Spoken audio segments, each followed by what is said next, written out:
Hey, what's up everybody? This is Janet coming to you from BoldFit. And today I want to talk about something a little bit different than our usual workout videos. Let's talk about stress. I know, it's a cheery topic and it's Friday. Why am I bringing this up right now?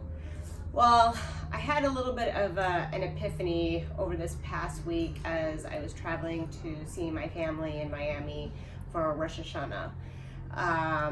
I was on the flight down to Miami and I was looking for something to watch on the TV, and I was scoping through the documentary sections and I came across one called One Nation Under Stress. And it sounded very familiar to me for some reason, but I couldn't exactly pin it. So I read the description, it was talking about the state of stress that we're pretty much under all day, every day in this country. And Sanjay Gupta was the one that put the documentary together for HBO.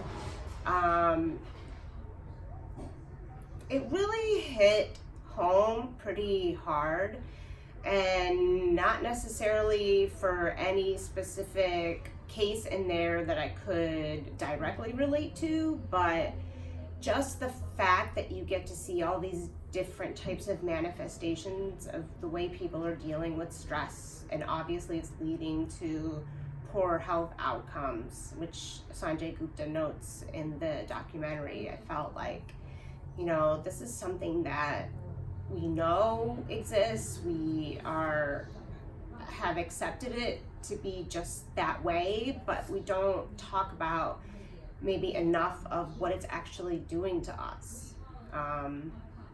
Everybody, even if you think you're the most fit person in the world, six-pack and gorgeous body, that doesn't mean that the inside is working that well, So I kind of thought that when I get back, I wanted to really delve into this subject matter, because it's part of our health, our wellness, everything. So let's just try to understand. I guess let me break it down this way.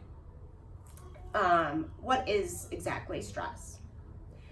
So stress is a condition of what happens with your body when it's under some sort of duress or danger or imminent threat.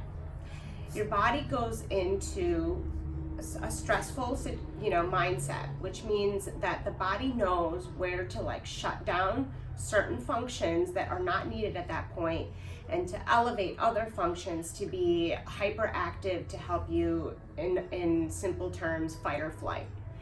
And if you look across nature, obviously you see these things happen, right? When you see lions chasing zebra, or whatever situation it might be, there's a rise in your blood pressure. There could be your heart rate's elevated, your breathing is shorter, and all these things are meant to just be hyper focused on that moment to either live or die, in a sense, darkest terms.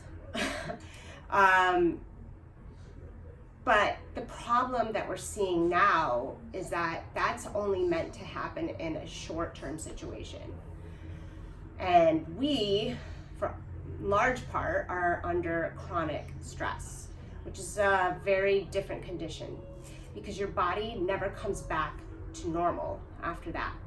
If you're constantly feeling stressed, you're going to have a lot of different manifestations of that behavior. You could start to lose energy and focus. You could start overeating, undereating, hurting yourself, opioids, anything to try to help some way mitigate what's actually the underlying reasons. That's the thing he talked a lot about in the documentary, was about the opioid epidemic, and seeing that mortality rates are increasing, or life expectancy is decreasing at a staggering rate for a developed country. You gotta wonder why, what's triggering this. And a lot of people are suffering in this country. There's whatever side you're on, it doesn't really matter, right? It's a constant nonstop barrage of all this news and negativity, and then, you know, it's not just external, it's internal. But you're constantly fighting these battles. So your systems where, like, you know, you're not supposed to go to the bathroom when you're like running for your life, all of a sudden now you're not able to go to the bathroom like every single day. Those kind of symptoms that develop, anxiety, depression, there's, you know, the list just kind of goes on, and it's a scary thing that we don't ever have any sort of rest. And it's not that it's impossible, right? Because, you know, I do yoga. A lot of people do yoga or some other meditative forms of trying to heal their body, and those things do help. They are very helpful to get through. But when you're seeing it at a epidemic level, it's a public health issue. And as a fitness professional and somebody who works a lot on her own mental health issues, it's a topic that's near and dear to me, and I hope to at least like open a productive conversation. So, you know, I know a lot of people in classes, like a lot of my students will say like, I don't know where you get that energy. And it could be a morning class, an evening class, whatever. And in the back of my head, the first thing I'm honestly thinking is, oh, if you only knew, I really don't have energy.